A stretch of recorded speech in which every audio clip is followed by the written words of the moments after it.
Ouais, c'est la raison pour laquelle je vous dis souvent, il ne faut pas chercher des blessés de guerre. Et quand on vous dit qu'il ne faut pas chercher des blessés de guerre, les blessés de guerre vont faire leur réunion et, et se fâcher là-bas entre eux. Il faut éviter les blessés de guerre. Tout le monde n'est pas blessé de guerre. Et même ceux qui ont été blessés, il y a beaucoup qui guérissent. Et il y a des blessés de guerre qui ne sont pas, ils ont blessé de guerre éternelles. Ceux-là, ils vont vraiment éviter. Les narcissiques ne reconnaissent jamais leur faute. Jamais. Jamais. Ils ne reconnaissent jamais leur faute. C'est toujours la faute de quelqu'un d'autre. Elles sont toujours victimes. C'est à cause de lui que j'ai fait ça. C'est à cause de lui que j'ai perdu mon emploi. C'est à cause de lui que les choses n'ont pas... Ils sont toujours victimes. Jamais n'ont le courage de dire « Ok, je crois que tu avais raison, j'avais tort ». Même dans une discussion puérile ou une discussion de...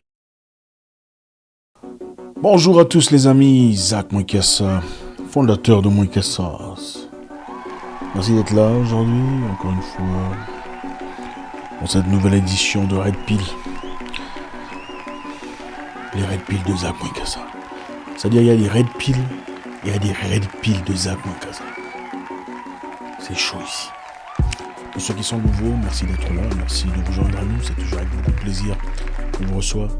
Merci à tous les anciens, merci d'être fidèles à nous, merci de faire partie de cette communauté de réflexion.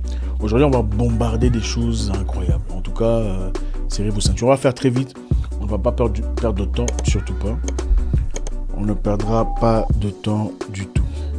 Donc, aujourd'hui, on va apprendre quelques techniques de manipulation. En tout cas, pour ceux qui sont en couple, je pense qu'il est très essentiel de connaître ces choses. Serrez vos ceintures.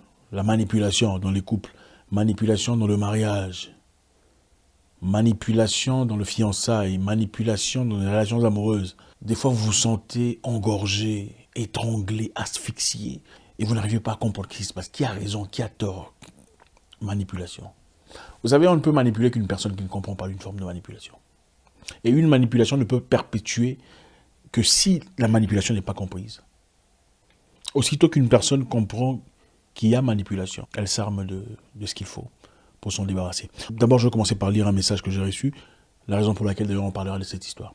On a reçu un message venant d'un monsieur au nom de Patrick, un béninois, très intéressant, profil, tout le bazar, vous voyez le genre d'homme assez équilibré, financièrement, socialement et tout le reste.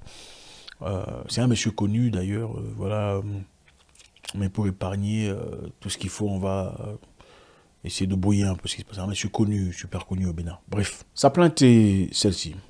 Il est fiancé à une femme qui ne reconnaît jamais ses fautes. D'accord, je ne sais pas si vous êtes déjà arrivé. Ok, ne reconnaît jamais ses fautes. Et à chaque fois qu'elle est remise en question, elle se fâche. D'accord, et si elle se fâche, la suite est évidente. Qu'est-ce qui se passe après? Ce qui se passe après est qu'elle arrête de parler. On lui remet en question pour ce qu'elle a fait de négatif. Elle se fâche, ensuite elle arrête de parler. Elle ne parle pas, pose des questions, elle ne réagit pas. On essaie de trouver une solution, ça ne marche toujours pas. Jusqu'à ce que Monsieur Patrick s'excuse pour retrouver la paix. Donc finalement, quand Patrick a tort, il va s'excuser pour retrouver la paix. Quand la dame a tort, Patrick est obligé, suite à sa réaction de traitement de silence, obligé d'aller retrouver la femme, s'excuser même pour les histoires qu'il n'a pas foutues pour retrouver la paix. On fera très vite. Qu'est-ce que c'est? Qu'est-ce qui se passe? Finalement, ils se retrouvent dans une situation très compliquée. Ils se sont asphyxiés, incapables de s'exprimer, parce qu'évidemment, le traitement de silence. On va faire très rapidement, en tout cas. Je ne sais pas, ça vous est déjà arrivé, n'est-ce pas? Vous êtes dans une histoire d'amour avec quelqu'un, vous êtes marié à une personne. À chaque fois qu'il y a un souci, elle se tait complètement. Elle ne dit rien. Elle ne veut pas en parler. Si vous en parlez, elle s'enflamme. Ou simplement, si c'est une personne avec qui vous ne vivez pas, elle ne vous parle plus. Elle se tait. Donc quand il y a différence, au lieu d'en parler, elle se tait complètement, elle ne dit rien, aucun mot. Si vous êtes à distance, elle ne vous appelle pas. Elle fait semblant comme si vous n'existiez pas. Vous pouvez faire 5 jours, 6 jours, 7 jours sans vous parler. Jusqu'à ce que vous preniez votre téléphone et l'appelez pour parler, pour discuter. Et si c'est une personne qui vit à côté de vous, qu'est-ce qui se passe? Si c'est une personne qui vit à côté de vous, il arrête de vous parler. Okay? Elle arrête de vous parler. Si vous vivez dans une même maison, elle ne vous parle plus. Vous lui parlez, elle vous ignore complètement. Suite à une situation, vous lui adressez la parole, elle vous ignore. Si elle ne vous ignore pas, si c'est vraiment essentiel de vous répondre, elle vous répond par un mot. Oui. Tu sais où se trouvent les clés? Non. Est-ce que tu as parlé à... Oui. Et si c'est impérieux, je cherche les clés de la voiture, je ne les trouve pas. Au lieu de vous répondre, vous dire où sont les clés, soit il vous montre et fait ça, ou vous prend les clés et vous les dépose, sans parler un mot, et reprend son calme, se tait complètement, jusqu'à ce que vous veniez vous excuser. D'abord, comprenez que ce n'est pas preuve de maturité. En anglais, ça s'appelle du stonewalling. Stonewalling. C'est de la manipulation profonde. Vous allez chercher l'équivalent en français. Je ne suis pas professeur de français, excusez-moi. Je ne suis pas non plus Jean-Luc Mélenchon. Si vous me demandez en swahili, je vous dirai ce que c'est stonewalling ou autre mélinqué. Du stonewalling, c'est de la manipulation. Désormais, apprenez ceci. Vous faites passer à une personne qui, à chaque fois que vous avez un problème, se tait, arrête de parler. Parce que vous l'avez remis en question. Parce que vous lui avez demandé d'arranger quelque chose, d'ajuster un comportement. Parce qu'elle n'a pas assumé ses responsabilités et se tait. C'est de la manipulation, ça s'appelle du stonewalling. Ne tombez pas dans ce jeu-là. Comprenez qu'une personne adulte, mature, essaye de parler du problème, d'essayer de trouver l'abcès, trouver une solution. C'est ça les personnes guéries. Ouais, c'est la raison pour laquelle je vous dis souvent, il ne faut pas chercher des blessés de guerre. Et quand on vous dit qu'il ne faut pas chercher des blessés de guerre vont faire leur réunion et se fâcher là-bas entre eux. Il faut éviter les blessés de guerre. Tout le monde n'est pas blessé de guerre. Et même ceux qui ont été blessés, il y a beaucoup qui guérissent. Et il y a des blessés de guerre qui ne sont pas, ils ont blessé de guerre éternelles. Ceux-là, il faut vraiment éviter. Vous parlez à une personne qui a des difficultés, vous lui remettez en question, ne veut pas assumer ses responsabilités. Comprenez d'abord une chose. Les narcissiques, cher ami béninois Patrick, qui clairement fait face à une narcissique, les narcissiques ne reconnaissent jamais leur faute. Jamais. Jamais. Et vous savez, on parle beaucoup des narcissiques hommes. Très peu de personnes parlent des narcissiques femmes. Les narcissiques ne reconnaissent jamais leur faute. C'est toujours la faute de quelqu'un d'autre. Elles sont toujours victimes. C'est à cause de lui que j'ai fait ça. C'est à cause de lui que j'ai perdu mon emploi. C'est à cause de lui que les choses n'ont pas... Elles sont toujours victimes. Jamais n'ont le courage de dire « Ok, je crois que tu avais raison, j'avais tort ». Même dans une discussion puérile ou une discussion intellectuelle, les narcissiques ont du mal à dire « Tu as raison, j'ai tort ». Ils préféraient rentrer dans le noir, se taire, partir en coulisses, sans essentiellement montrer sa défaite officielle. Parce que c'est dû à un vide profond, du stonewalling. Vous parlez à une personne, ne vous répond pas, et vous avez l'impression de vivre dans le vide total. Et vous vous sentez obligé de venir vous excuser pour retrouver la paix. Vous êtes en pleine manipulation. Ce n'est pas normal. Il n'y a rien de normal dans une relation où une personne se tait complètement pour ne pas trouver l'abcès. C'est du stonewalling, c'est de la manipulation. C'est un peu comme un enfant, n'est-ce pas? Vous lui dites, tu vas aller à l'école. L'enfant refuse. Non, je ne veux pas aller à l'école. Il commence à bouder. Non, je ne veux pas aller à l'école. Si vous laissez passer cette histoire, vous laissez l'enfant dire, je ne veux pas aller à l'école et rester à la maison, qu'est-ce qui se passe? Ou quand l'enfant dit, j'ai mal à la tête, je ne veux pas aller à l'école, vous laissez à la maison. Il comprend tout à fait qu'à chaque fois qu'il fera ça, vous allez céder. C'est ça du stonewalling. Il ne faut pas tomber dans le piège. Quand une personne joue cette carte-là, tu vas t'excuser ou bien tu ne me parles pas. Montrez-lui le contraire. Deuxième chose. Dans beaucoup de cas de stonewalling, je pense que vous vous retrouverez. Vous arrivez à un point où vous commencez à vous poser des questions. C'est lui qui a fait le mal. Mais elle se fâche tellement que vous commencez à vous poser des questions. Disant, peut-être que c'est moi qui ai gaffé. Peut-être qu'elle a raison de me bouder. Peut-être que je n'aurais pas dû poser cette question-là comme ça. Non. Calmez-vous. Ça, c'est une autre forme de manipulation. D'accord? Qu'on appelle du gaslighting. Gaslighting. Cherchez ça en français, je ne suis pas professeur de français. Manipulation 101, gaslighting. C'est-à-dire, tu m'attrapes dans le mal. Je ne reconnais pas mon mal.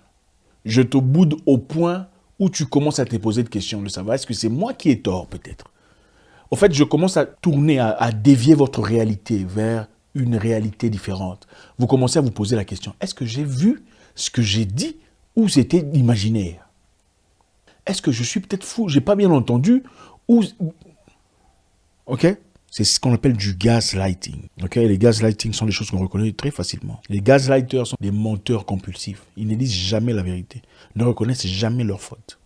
Ok? Ils vous pousseront à vous remettre en question, à vous poser des questions sur vous-même. Pour savoir si vous êtes face à une personne qui fait du gaslighting. Après une discussion, ok, après avoir discuté sur un sujet, elle vous dira « Oh non, mais moi je n'ai jamais dit ça, c'est pas ce que j'avais dit. Hein? Ce n'est pas ce que j'avais dit. Tu m'as mal compris, ce n'est pas ce que... Gaslighting. Non, mais tu en fais toute une histoire, ce n'est pas aussi grave que ça. Gaslighting.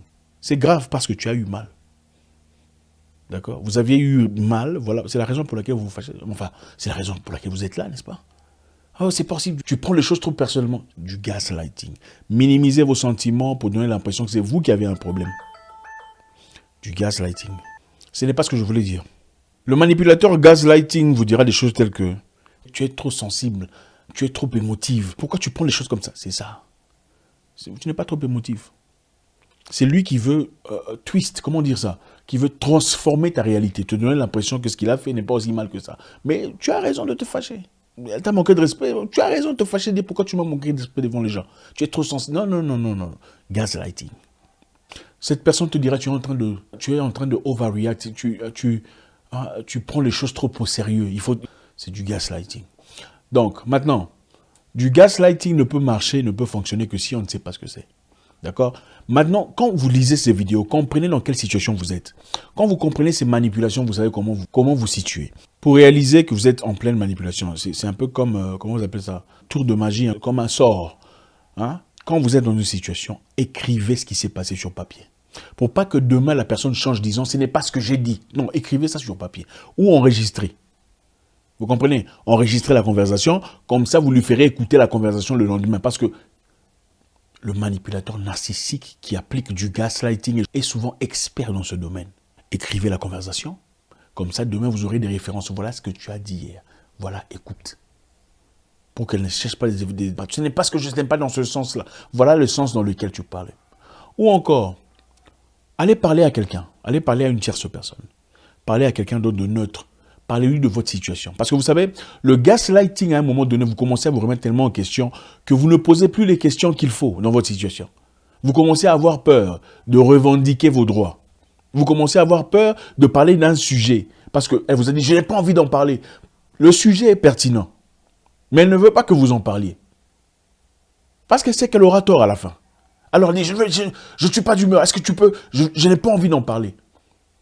Vous vous sentez, dans ce cas, obligé, n'est pas en parler, mais en réalité, le problème reste.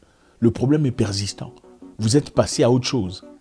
Mais vous êtes sous le joug du gaslighting. Ce n'est pas très intéressant. Parlez à une tierce personne. Troisièmement, ne doutez jamais votre instinct. Quand votre instinct vous dit qu'il y a quelque chose qui cloche, le gaslighting, c'est un peu comme une drogue.